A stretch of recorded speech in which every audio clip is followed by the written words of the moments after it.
Hoje no Cartório Contemporâneo, conversamos com a doutora Larissa Prado. Conversamos com a doutora Patrícia sobre sua tese de doutoramento, crédito de carbono e SERP. Tudo isso e muito mais no Cartório Contemporâneo.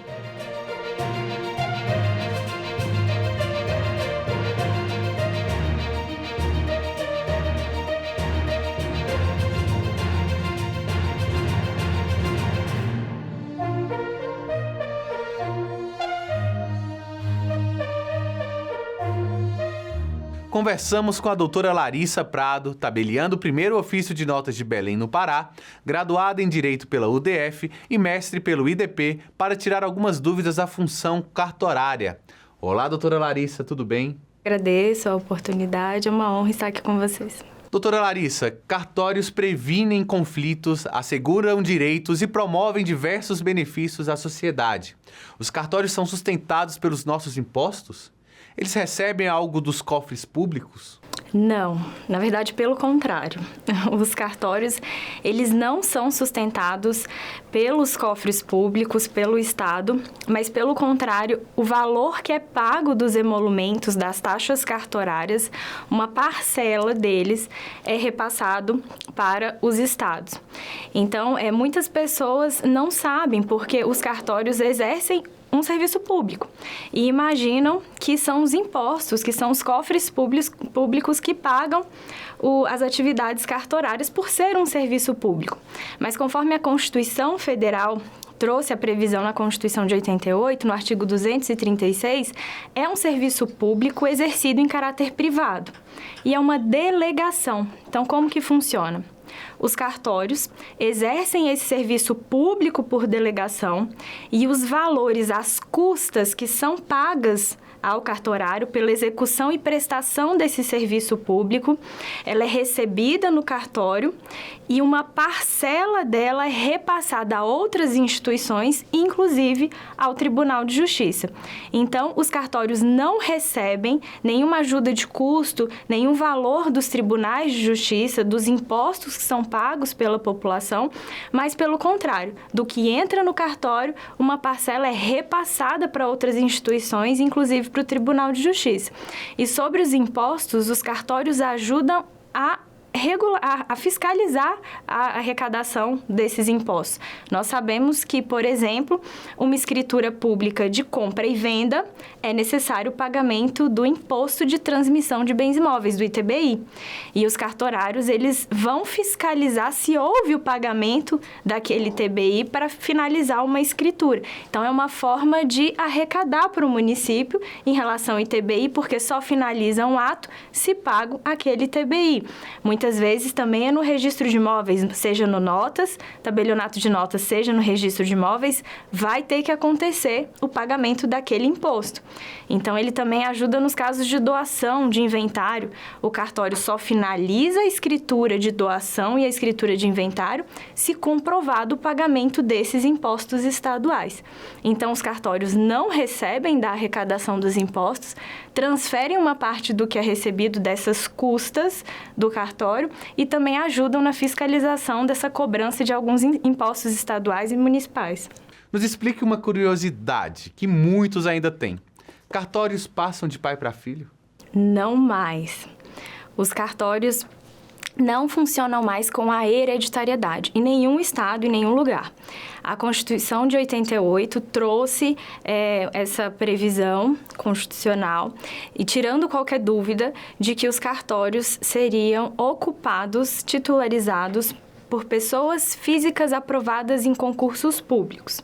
Posteriormente, foi criada a Lei 8935 em 1994, alguns anos depois da Constituição, detalhando a regulamentação de como deveria ser esse concurso público. Concurso de provas, concurso de títulos, para que os cartórios extrajudiciais fossem ocupados por uma pessoa concursada. Então, a resposta é negativa. Os cartórios não passam de pai para filho. Mas aí muita gente que escuta essa resposta vai pensar, mas eu conheço um cartório que era da família e agora está com um filho, como isso é possível? Então, ainda é muito recente que houve essa mudança em 88 para que os cartórios fossem ocupados por pessoas aprovadas em concurso. Em 88, aquelas pessoas que estavam à frente dos cartórios pela hereditariedade, de pai para filho, elas ficaram nesses cartórios. E elas vão ficar nesses cartórios até o falecimento, porque não temos a aposentadoria compulsória. Então, ela pode renunciar ou ela pode ficar no cartório e, quando ela falecer, aquele cartório vai ter o status de vago. Não vai para o filho daquela pessoa que não fez o concurso. Ele vai entrar no próximo concurso público daquele estado, porque o concurso de cartório é um concurso estadual para os cartórios vagos dentro daquele estado. Então, hoje, o cenário do Brasil há cartórios que possuem concursados, ou seja, saíram, faleceram, renunciaram as pessoas depois da Constituição de 88 e não entrou um parente, não entrou uma pessoa daquela família e houve um concurso público e aquele cartório foi para uma pessoa aprovada em concurso. Mas também temos cartórios hoje titularizados, providos com pessoas que estavam antes da Constituição de 88. E um outro cenário também que pode ocorrer é que, enquanto não terminado esse certame, o cartório não pode fechar. O cartório presta um serviço público, são atos da cidadania. Então, quem vai responder por aquele cartório quando falece o titular não pode passar mais para o filho dele e tem que esperar acabar um concurso. Aí o Tribunal de Justiça vai verificar quem é a pessoa mais apta para ficar lá, vai deixar o substituto mais antigo, vai nomear alguém do tribunal. Então, essa pessoa, ela fica de forma precária nesse cartório. É um interventor, é um interino, é uma pessoa que vai estar respondendo por aquele cartório, não aprovado em concurso público, mas de maneira temporária, até que aquele cartório vago vá para o edital do concurso público e entre uma pessoa concursada. Então, hoje, no cenário do Brasil, temos essa figura meio híbrida. Cartórios com pessoas que assumiram antes da Constituição de 88, cartório com pessoas que assumiram por concurso público e cartórios que estão vagos, aguardando que tenha um novo concurso para entrar um concursado. E daqui a alguns anos, alguns longos anos, a tendência diante dessa regulamentação constitucional do artigo 236 é que todos os cartórios do Brasil estejam assumidos por pessoas concursadas, como diz a Constituição Federal. Existem normas expedidas em âmbito nacional, estadual e municipal que regulamentam as atividades nos cartórios? Há conflito entre elas? Poderia dar algum exemplo? Sim, existem conflito entre elas. Infelizmente, existe conflito entre elas porque funciona da seguinte maneira. As leis em âmbito nacional e as corregedorias também expedem provimentos conjuntos em âmbito estadual. O objetivo desses provimentos expedidos pelas corregedorias era de quê? De cobrir lacunas. Sabemos que o legislador, por mais que ele tente cobrir todas as lacunas, acontece na prática da aplicação do direito notarial e registral uma dúvida quanto à interpretação. Então, o que as corregedorias fazem nos estados brasileiros? Elas expedem código de normas ou normas de serviço para poder regulamentar o detalhamento dessas lacunas que a lei nacional não trouxe a previsão. Só que nessa interpretação pode acontecer de um estado A tratar o determinado tema de uma forma e um estado B tratar na sua norma estadual o mesmo tema de uma forma diferente. Então, infelizmente, é uma realidade que nós temos no Brasil, que quando não temos uma lei nacional que regulamenta determinada matéria de cartório, temos ali que nos debruçar sobre as normas estaduais quando elas tratam o assunto. Quando elas não tratam o assunto, é a interpretação do próprio titular de cartório, o que não deveria acontecer, pois tem o princípio da legalidade, que devemos seguir exatamente o que está expresso na norma, e aí acontecem essas divergências. Um exemplo, a medida provisória 10.085, recentemente convertida na lei 14.382, da metade do ano de 2022, ela definiu uma situação que até então tínhamos divergência, que era escritura pública declaratória de união estável, que as pessoas comparecem ao cartório e declaram que vivem em união estável. a lei não era clara se poderia ou não adotar o sobrenome do companheiro, o que pode no casamento. O Código Civil permite. Então, alguns estados autorizavam que o companheiro, ao constituir a união estável, adotasse o sobrenome do outro, e alguns estados, por não ter essa previsão, o cartorário não permitia. Então, tínhamos um mesmo tema que era tratado de forma divergente a depender do estado que aquele usuário procurava o cartório. E a Lei 14.382 alterou o parágrafo do artigo 57 da Lei de Registros Públicos, a Lei 6.015 de 73, e falou que pode sim adotar o sobrenome do companheiro. Então, temos uma lei que regulamentou, alterou a Lei de Registros Públicos e agora não há mais essa dúvida. É possível, sim, que se adote o sobrenome do companheiro. Dentre outros inúmeros exemplos. Hoje, temos de forma não regulamentada, não uniformizada, por exemplo, alguns estados trazem a previsão de que deve constar numa escritura de transferência imobiliária a participação do corretor, o valor da corretagem, como foi pago, o que houve naquela, a intermediação naquele negócio jurídico do corretor. E essa escritura feita naquele estado, as normas daquele estado exigem isso, ele vai colocar. Mas outro estado não traz essa previsão de que deve constar nessa escritura a participação desse corretor. Então, tá certo, tá errado? Não tem certo e errado, mas tem uma divergência de normas que acabam por fragilizar um pouco a aplicação do direito. Por que cada estado possui sua norma cartorária própria e como isso reflete na segurança jurídica do serviço entregue ao usuário? Pois bem, as corregedorias, elas têm o objetivo de regulamentar. E elas fazem isso na melhor das intenções. Só que, às vezes, acontece que elas estão normatizando de forma diferente que existe em outro estado. Então, o usuário acaba sendo quem está lá no balcão e vai receber essa aplicação do direito de maneira desigual. Então, as corregedorias, elas têm por normatização, que devem fazer os códigos de normas a nível estadual para poder tampar. Na maioria das vezes, elas repetem o que traz a lei nacional. Só que nas lacunas, elas vão aplicar a interpretação de uma forma diferente e o usuário vai acabar sendo a pessoa que vai receber esse serviço de uma forma desigual da aplicação do mesmo tema em outro estado.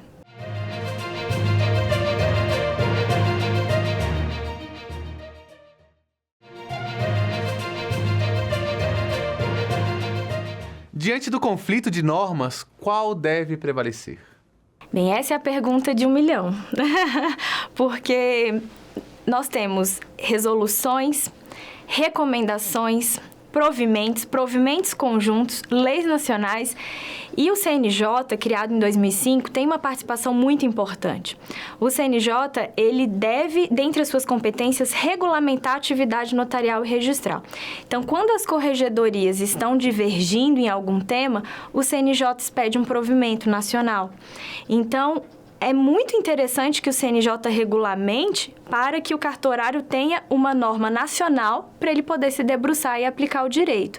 Mas também é um provimento, não é uma lei. Então, tem que haver uma conversa para ter uma harmonia e uma coordenação entre as pessoas que produzem a norma, o legislador, o CNJ, para que todas elas caminhem no mesmo sentido. Para quem estiver lá na ponta da lança, o aplicador do direito, no balcão do cartório, os cartorários, eles tenham segurança e não precisem interpretar a norma nas suas lacunas, para poder tomar a decisão e acabar tomando uma decisão diferente de um outro cartorário sobre o mesmo tema. Então, não sei qual deve prevalecer. Na verdade, não há uma resposta para essa pergunta, para uma resposta objetiva. Mas isso deve ser levado em consideração os argumentos, a hierarquia da norma, qual é o tema. Vamos, então, revogar um provimento, vamos fazer esse assunto ser tratado no legislativo para regulamentar como aconteceu com a Lei 14.382. Então, hoje a gente vive essa falta de uniformidade. E com o tempo, as medidas que vêm sendo tomadas certamente com o tempo, elas vão diminuir, esses conflitos que existem hoje vão diminuir e nós vamos ter uma norma regulamentada em âmbito nacional para que acabem esses conflitos sobre o mesmo tema.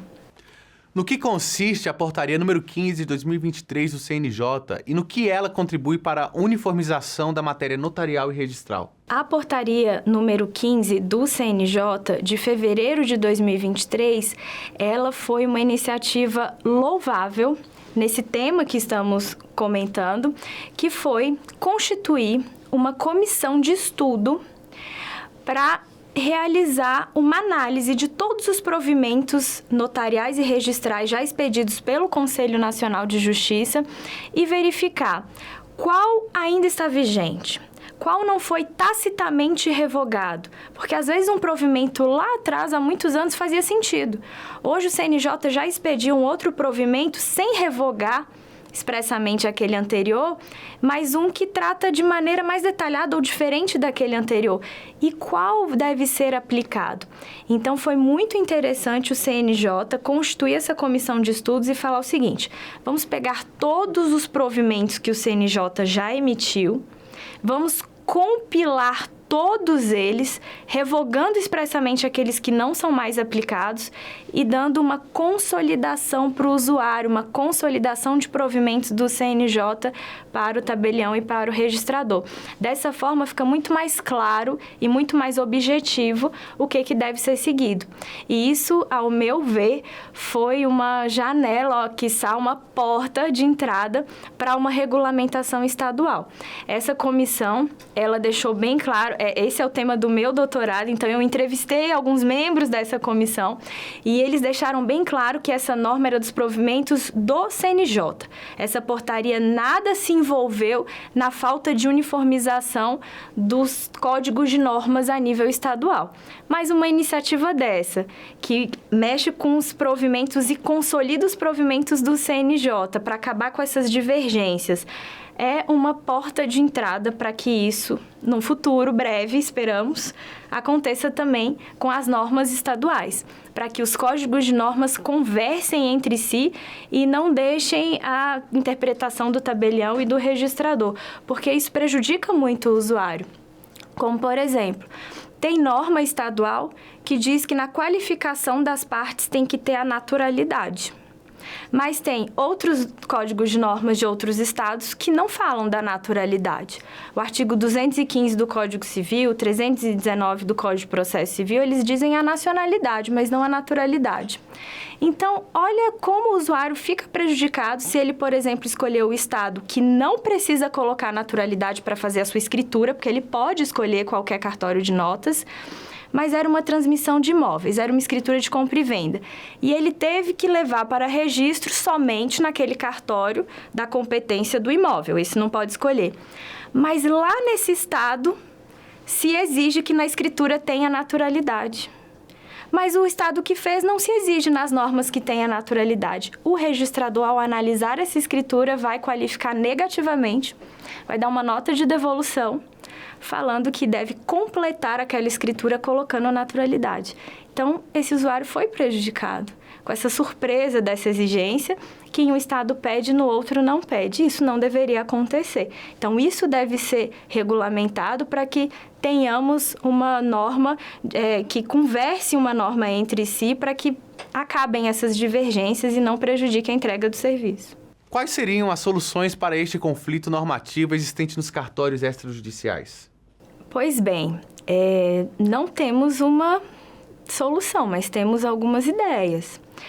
Considerando que o CNJ tem a competência de regulamentar a atividade notarial, quem sabe não poderia ser criada uma comissão, um órgão, dentro do CNJ, que fosse vinculado ao CNJ, acima das corregedorias dos estados, para que as mudanças dos códigos de normas, antes de publicar para aplicação naquele estado pelos cartórios, fosse levada a esse órgão consultivo e ele falasse: poxa, vocês estão prevendo aqui uma situação que o estado B já trouxe uma previsão diferente.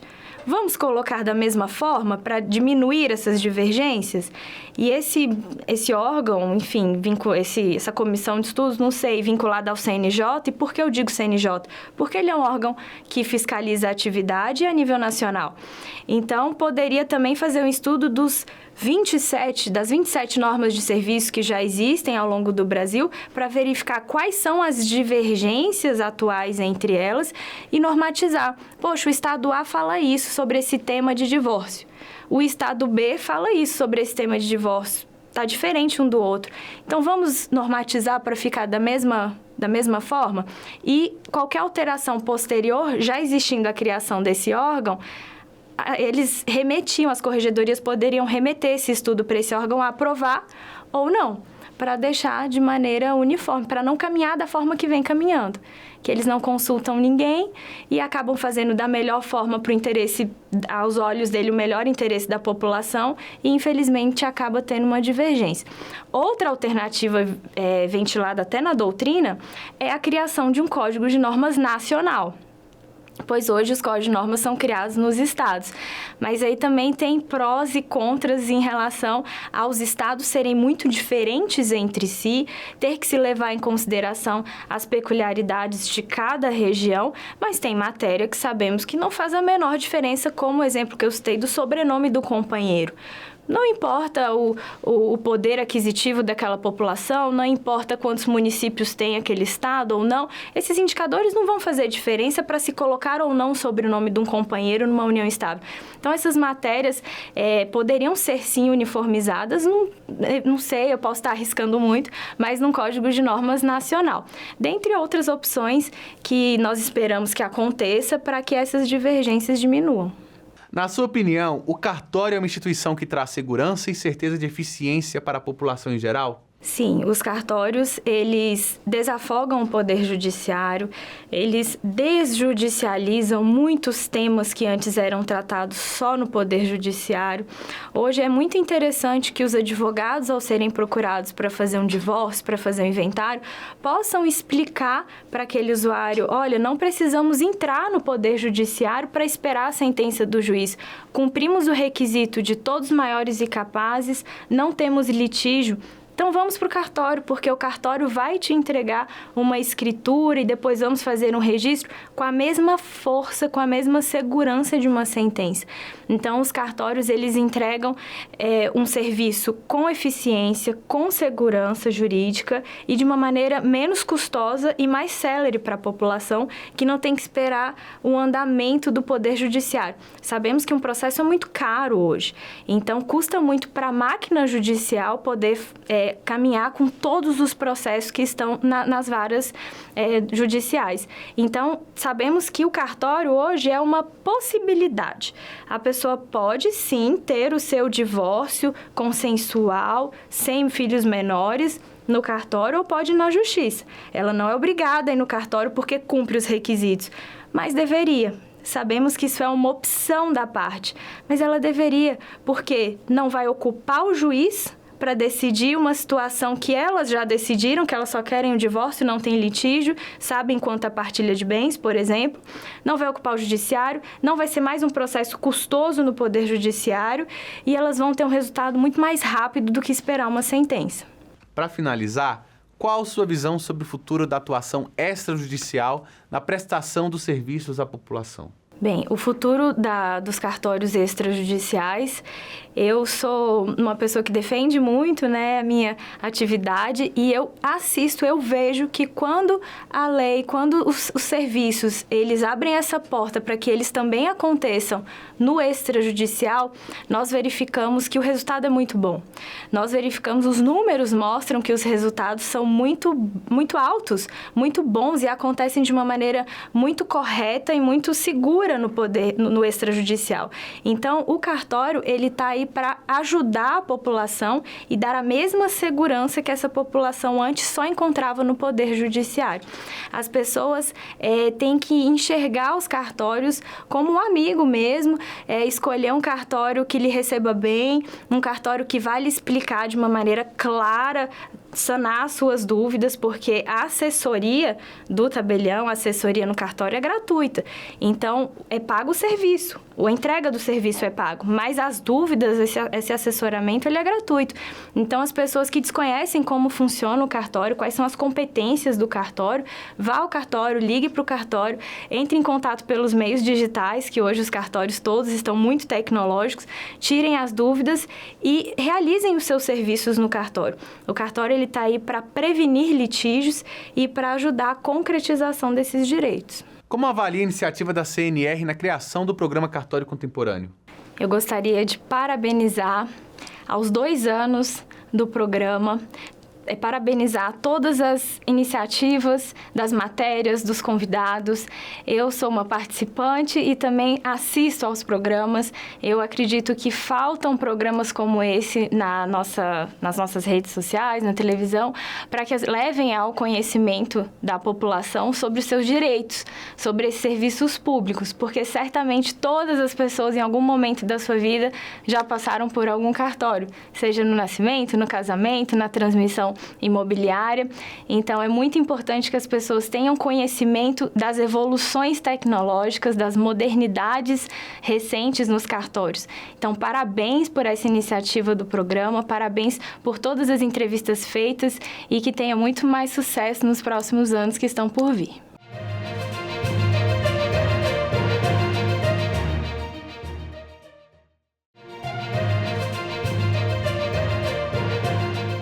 Mestre em Direito Público e especialista em titulação da propriedade, Direito Notarial e Registral e em Política Ambiental. Conversamos com ela sobre sua tese de doutoramento, Crédito de Carbono e SERP.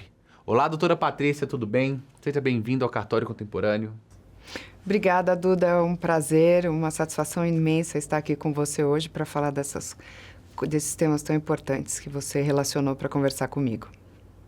Doutora Patrícia, a senhora coordenou o grupo de estudos que deu origem à MP 1085, que se tornou a Lei 14.382 de 2022, a Lei do SERP. Pode nos contar como foi essa experiência? Quais eram os objetivos do grupo de estudos? Sente que a lei contemplou todas as questões levantadas? Duda, esse foi um trabalho extenso, super demandante, longo, profundo, mas foi muito produtivo.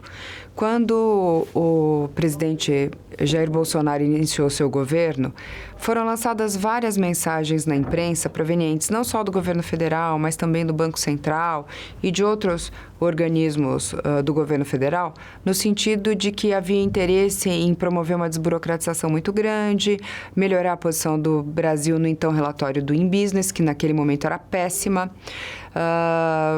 também lidar com as questões relacionadas ao home equity e ao mercado de garantias.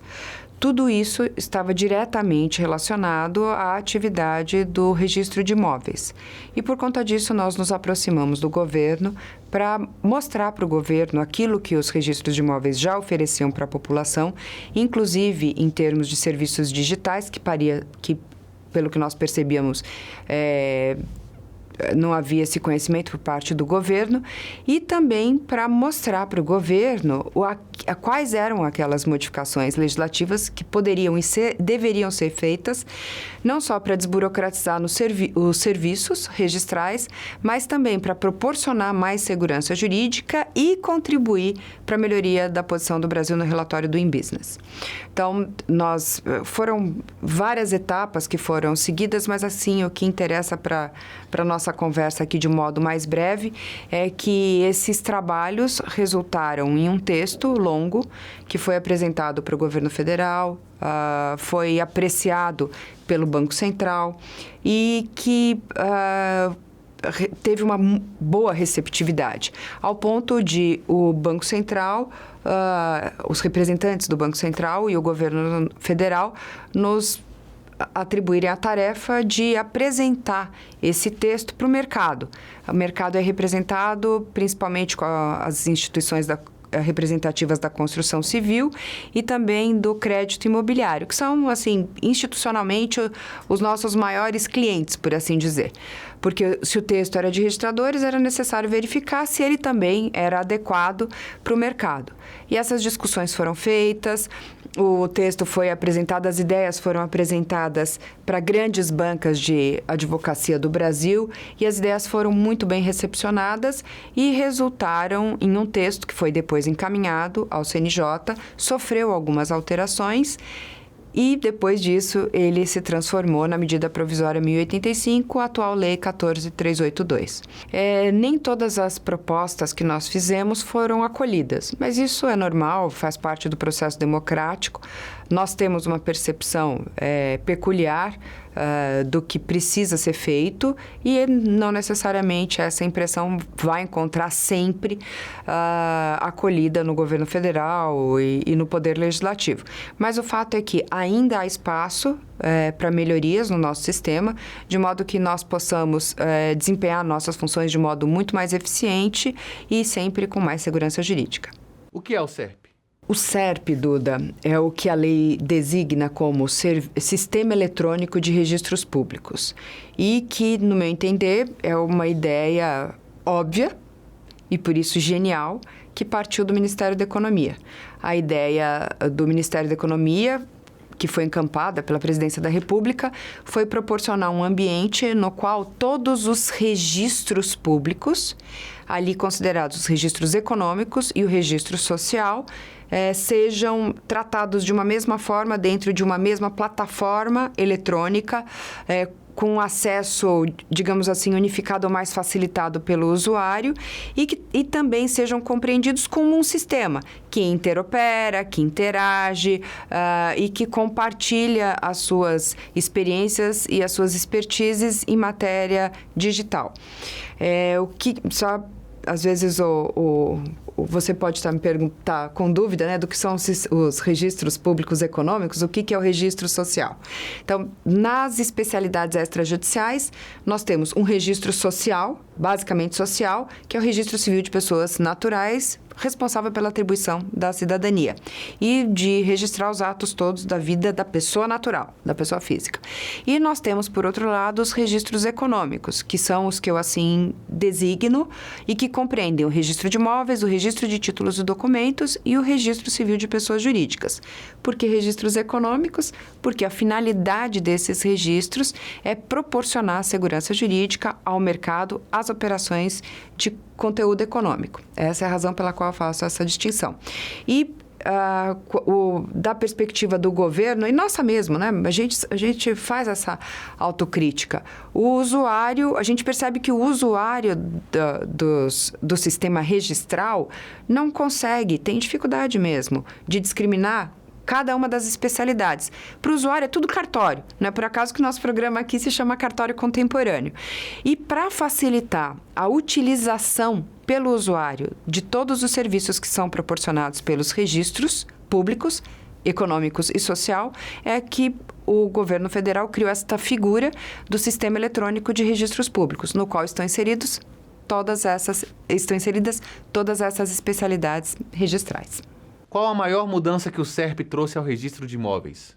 Bom, o SERP trouxe várias mudanças para o registro de imóveis, mas se eu puder sintetizar em umas 2 ou 3, eu diria o seguinte: a primeira coisa, mais importante, o sistema que foi criado pela 1085, a Lei 14.382, ela incrementou muitíssimo o padrão de publicidade registral, melhorou o padrão de publicidade registral, porque a lei criou algumas outras ferramentas e outros formatos de fornecimento de informação registral que nós não tínhamos antes na Lei de Registros Públicos, a Lei 6.015.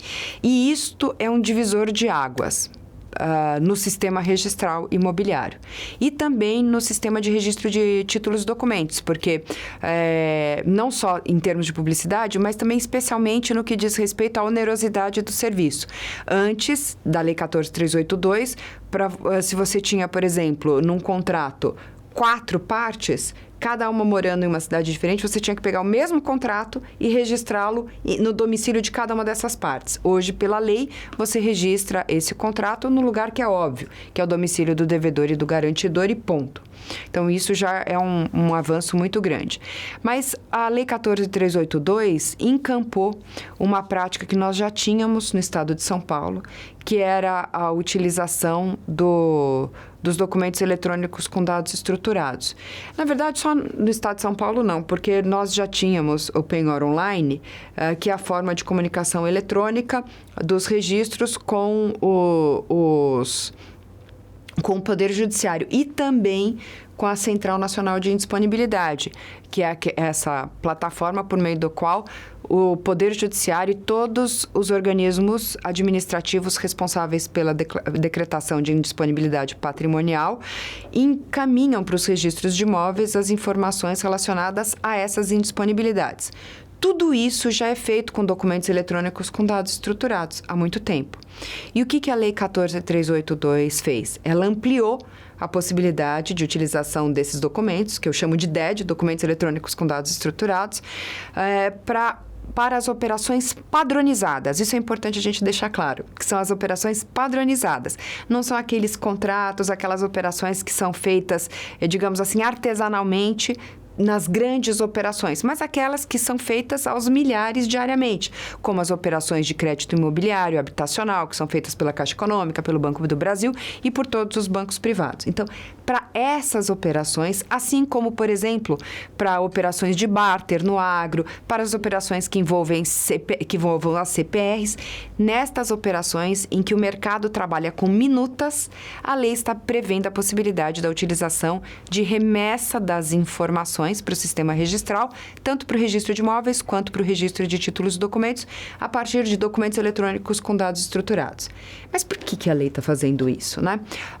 Ela faz isso para conferir padronização, não só pela forma de atuar dos originadores dos documentos, que estão no mercado, mas também para padronizar a atuação dos registradores.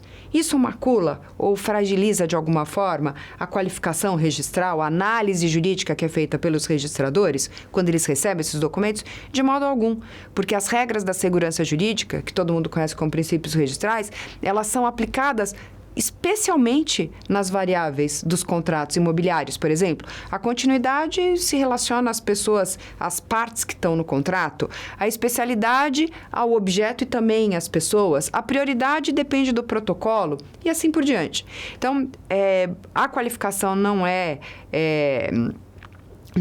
vulnerada de modo algum e, ao contrário, o que o sistema ganha, não só o sistema registral, mas o sistema econômico brasileiro como todo ganha, é uma maior eficiência com a utilização sinérgica das etapas anteriores de um processo, por exemplo, de contratação de um crédito imobiliário, até a etapa do registro. Ou seja, o que você colocou no sistema, o que o banco colocou no sistema quando colheu os dados das partes e o dado do imóvel, colocou no seu sistema para produzir aquele documento, o próprio sistema do banco encaminha para o sistema do cartório e lá essas informações são decompostas num texto legível, num padrão pré-definido pelo CNJ, para que os escreventes e os registradores possam fazer a análise jurídica desses documentos. Então, com isso, óbvio, né, a gente ganha prazo, a gente tem condição de ter, como eu disse, padronização e, inclusive, o custo da transação para o usuário reduz porque ele ganha tempo. Então, assim, são só vantagens. Eu acho que essas são as duas principais, assim, os grandes pontos. Mas esses dois pontos podem ser decompostos em vários elementos ali que estão contidos ao longo da 14.382, que é uma lei extensa.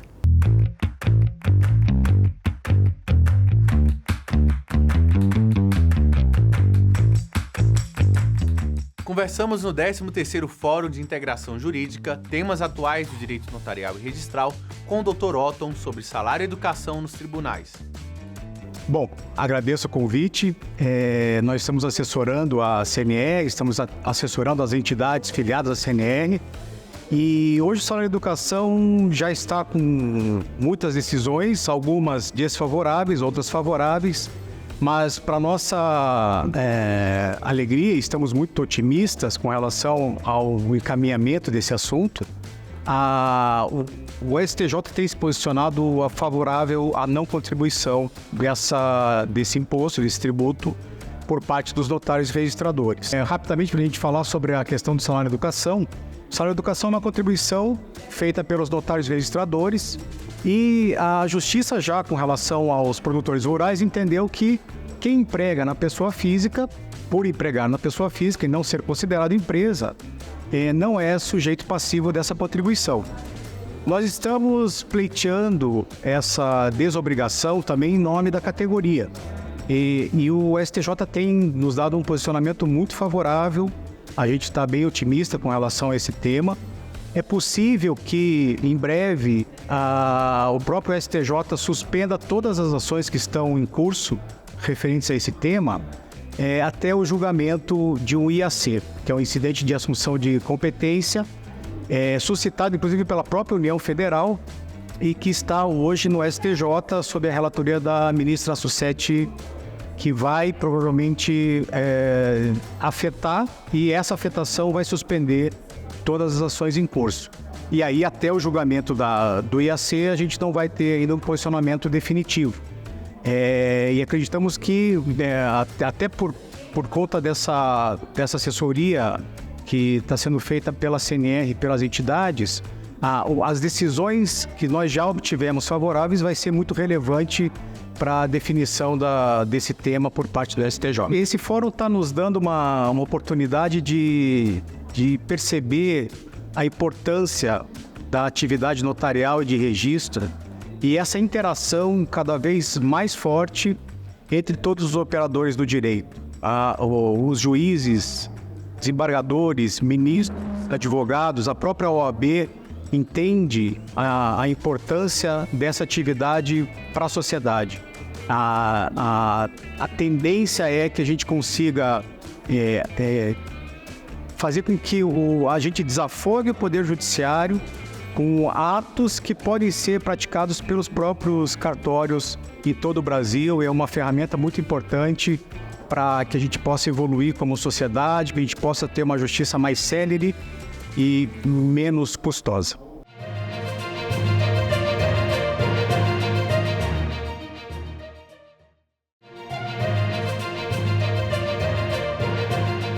Qual a importância do SERP para o cidadão, para a economia e para o próprio sistema registral?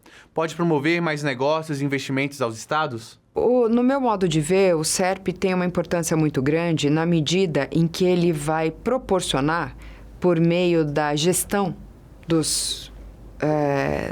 digamos assim, da linguagem dos registros econômicos e do registro social, por meio do ONSERP, vai ser possível uma padronização dessa linguagem, do modo de funcionamento. Nós temos no extrajudicial a tendência de aperfeiçoar as nossas especialidades individualmente. O registro de imóveis aqui, títulos e documentos acolá, o registro civil de pessoas naturais de outro lado, o registro de pessoas jurídicas de outro. Mas o usuário precisa que este sistema fale a mesma língua. Ele precisa, porque o usuário, quando ele vem utilizar, fazer uso da atividade extrajudicial, ele é um usuário que precisa de uma linguagem única para que ele possa conversar conosco de um modo mais fácil, mais fluido. O sistema precisa ser mais amistoso para o usuário. E o SERP, eu acredito que vai ajudar nisso. Também ajuda na medida em que o SERP, de um lado, vai, como eu disse, funcionar como uma plataforma, a partir da qual o usuário pode conversar com todo o sistema de registros públicos. Isso é um facilitador tremendo. Imagina você ter que, como havia alguns anos atrás, o usuário ter a necessidade de entrar em vários sites por especialidades ou por estados. Ou seja, por exemplo, a busca da informação era uma penúria para o usuário. E a partir da implantação de um sistema, de uma plataforma unificada, o acesso à informação registral vai ser muito mais facilitado. Tanto que o artigo 3º, inciso 10 da Lei 14.382, prevê uma ferramenta que nós chamamos aqui, né, dentro de casa de Central Nacional de Gravames, que vai permitir que nos negócios que são feitos no mercado, as partes possam, por exemplo, pesquisar. Você vai fazer um negócio comigo e você quer saber qual que é o meu comprometimento patrimonial nos registros econômicos e nos tabelionatos de protesto. O que você vai fazer? Você vai digitar lá o meu CPF. E a central, esta ferramenta do inciso 10 do artigo 3º, vai produzir um relatório dizendo, olha, a Patrícia tem uma alienação fiduciária aqui, tem um penhor ali, tem uma hipoteca em outra cidade e tem, por exemplo, 2 títulos protestados e uma indisponibilidade patrimonial. Isso é um grau de avanço na informação extrajudicial que não tem precedentes no mundo. Nós já temos a possibilidade de fazer pesquisa de bens, mas a pesquisa de bens fala de uma parte do patrimônio do sujeito, não fala da outra, que é o comprometimento patrimonial. Então, isso vai proporcionar uma redução da assimetria informacional muito grande nos negócios, redução de custos transacionais e isso, obviamente, impacta na dinâmica econômica de modo muito positivo. Os prazos de pedidos do SERP são os mesmos do balcão do cartório? Os prazos sim, porque os prazos não se aplicam ao SERP, ele se aplica ao sistema e ao desenvolvimento das tarefas do registrador. Mas é curioso porque também existem prazos agora para os usuários. Na medida em que, quando o usuário preferir fazer o pagamento dos emolumentos após a análise da sua documentação, ele tem 5 dias para efetuar esse pagamento. Então, isso é importante. Mas os prazos são rigorosamente os mesmos. Aí você pode me perguntar, mas então qual que é a vantagem desse sistema eletrônico? A vantagem está exatamente no fato de que hoje você não precisa mais ir ao cartório para solicitar informações, para solicitar certidões ou para solicitar o registro ou averbação de qualquer documento. Isso já não é mais necessário há alguns anos e o SERP deixou isso mais evidente. E como que eu faço para ter acesso aos pedidos de certidões ou aos pedidos de prática de atos? Você pode entrar nas centrais, ainda a gente não tem uma central comum, o SERP não está plenamente funcionando, mas nós já temos a Central do Registro de Imóveis, que é o SAEC, e a Central Nacional do Registro de Títulos, Documentos e Civil de Pessoas Jurídicas, por meio do qual você pode encaminhar a sua documentação, desde que você siga as regras legais de digitalização de documentos, como também pode fazer a solicitação dos seus pedidos de certidão e visualizar matrículas dos registros de imóveis, essas 24 horas por dia, 7 dias por semana, relativamente à maioria dos registros de imóveis do Brasil. Então, são só facilidades em benefício do usuário. Imagina que beleza, né? Às vezes a gente pensa, mas eu moro na minha cidade, o cartório é perto da minha casa, mas essa não é a realidade do Brasil. Se a gente pensar que, por exemplo, no Amazonas, que é um estado que tem um percentual imenso do território nacional e que tem só 65 municípios, imagine a facilidade para o usuário poder se relacionar eletronicamente com os registros econômicos. Ou mesmo, eu posso precisar praticar um ato morando em São Paulo ou estando aqui em Brasília, posso precisar encaminhar uma documentação para São Paulo. Eu não preciso ir até São Paulo, vou remeter isso eletronicamente. Então, é importante que todos nós saibamos dessa possibilidade e que contemos para os nossos amigos, porque outro dia mesmo eu estava conversando com um representante do agronegócio e ele se queixava para mim. Não, porque eu tenho que andar 150 quilômetros para ir ao cartório. Eu disse, não, você não precisa mais fazer isso há uns 4 anos, pelo menos. Então, é importante divulgar essa informação. O SERP impactará na REURB? Se sim, de que forma? Bom, na medida em que os documentos podem ser encaminhados eletronicamente, é óbvio que isso é uma facilidade para a regularização fundiária, tanto a de interesse social quanto a de interesse específico. Mas também ajuda a regularização fundiária a facilidade da obtenção da informação.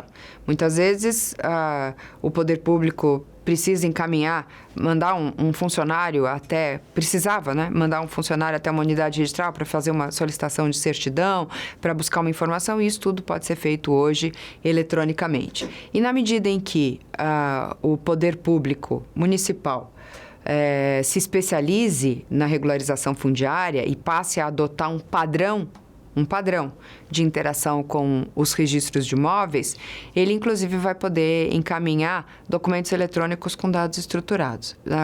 Por exemplo, no que diz respeito à descrição daqueles lotes mais comuns, mais quadradinhos. Isso tudo é possível. Eu acredito que nós só teremos ganhos aí com a implementação completa do SERP. Quais novas ferramentas o SERP disponibilizará para seus usuários? Todos os cartórios estarão integrados? O SERP prevê uma série de ferramentas que já estão disponíveis nas plataformas do Registro de Imóveis e do Registro de Títulos e Documentos e algumas ainda para serem implementadas, como, por exemplo, a Central Nacional de Gravames, a qual eu me referi.